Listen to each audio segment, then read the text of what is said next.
any decent judge that what Smith has done is tactically tried to undermine his right to prepare his defense, because the Mar-a-Lago case is very complicated. This case is very complicated.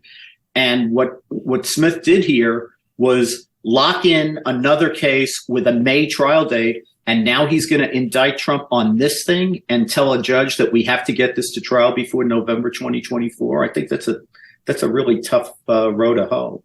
What would be the normal length from indictment to trial on a case like this? Normally, if you're not talking about Donald Trump, like what's the average lag time between indictment and trial?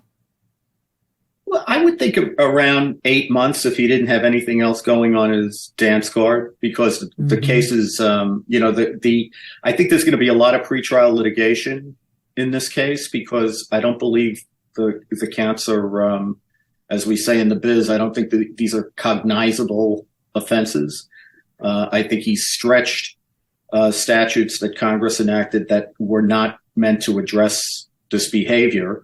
And he's done it in the face of the Supreme Court just in May, warning prosecutors that, don't get creative. You can only charge what Congress has actually codified. Well, let's talk about that, because the cases, the charges against him are mostly fraud counts. And one is conspiracy to defraud the United States. One is conspiracy to obstruct an official proceeding. They're referring to the congressional counting and the certification of the votes. One is obstruction of and attempting to obstruct an official proceeding, and one is conspiracy against rights. That's a post-Civil War statute that is meant to stop people who are trying to make it impossible, in this case, for blacks to get to the polling station and so on.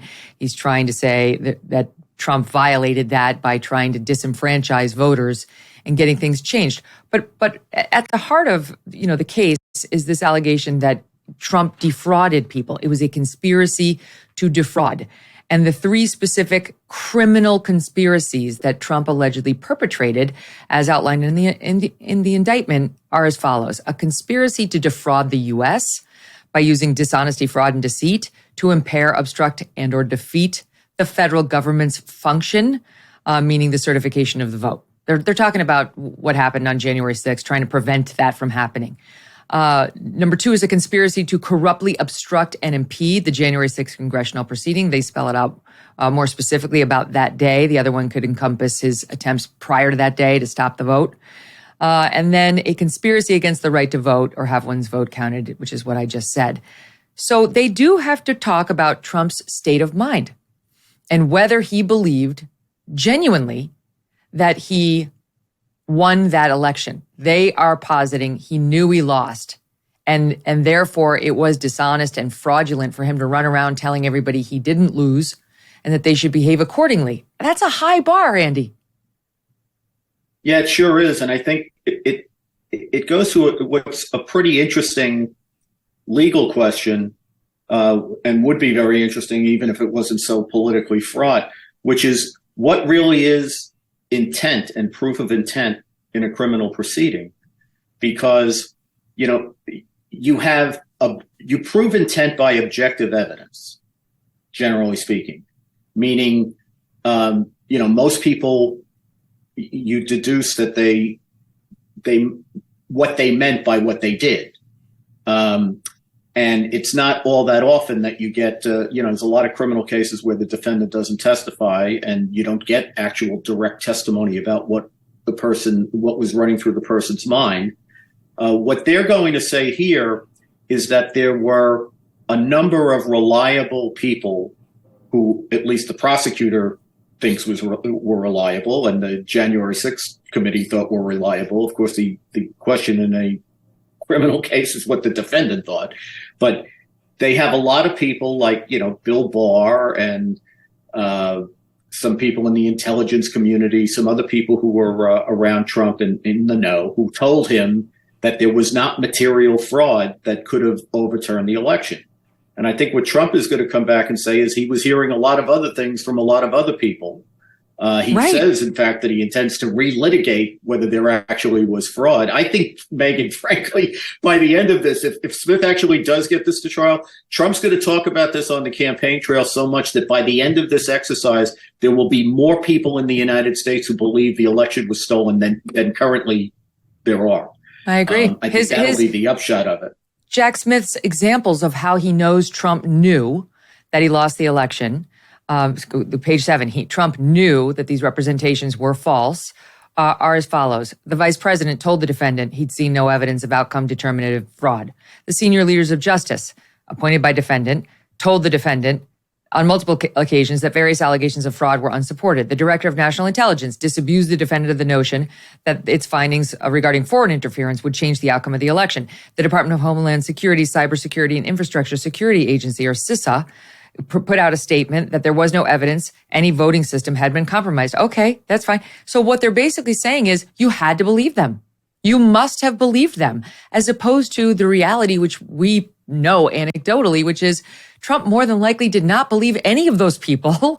It appeared to us all that he believed Rudy Giuliani and Sidney Powell, his lawyers, who were telling him they had fraudulent examples, be it at voting stations or at Dominion voting machines, and that they were going to release the Kraken, and that's what Trump wanted to hear, wanted to believe. So, like, we're now at the point where you have to believe certain officials over other officials, including your own lawyers, or you're a criminal? Yeah, well, I love the way you frame that, because as you were saying that, I'm thinking philosophically, and you could see where this would be just up somebody like Jack Smith's alley. But what we're talking about is, do you believe the elected official who the public actually elected to vote, or do you believe the administrative state? And as far as a lot of people in this construct are concerned, if the administrative state has spoken, nobody gets to countermand that, even the elected official. But that's an interesting point for a political science class. But this is a criminal trial, so what matters is what Trump's state of mind was. I think he's going to have a very hard time proving that Trump believed or didn't believe what he was saying.